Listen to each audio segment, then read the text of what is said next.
بسم اللہ الرحمن الرحیم۔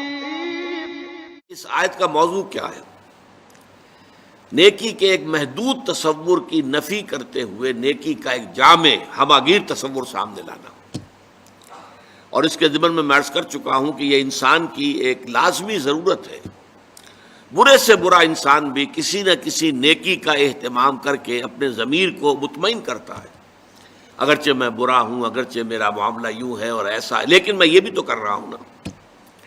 چنانچہ اس کے ضمن میں واقعہ یہ ہے کہ بڑا پیارا شعر ہے، ایک کسی غیر معروف شاعر کا ہے کہ بقدر پیمانہ تخیل سرور ہر شے میں ہے خودی کا، اگر نہ ہو یہ فریب پہم تو دم نکل جائے آدمی کا۔ یہ فریب پہم جو ہے، انسان اپنے آپ کو دھوکہ دیتا ہے اپنی نیکیوں کے ذریعے سے، حالانکہ بالفعل اس کی پوری زندگی جو ہے بدی کا ایک مظہر بنی ہوئی ہے، برائیوں کے اندر بچھڑا ہوا ہے، لیکن یہ کہ کوئی نہ کوئی نیکی کا اہتمام انسان کرتا ہے۔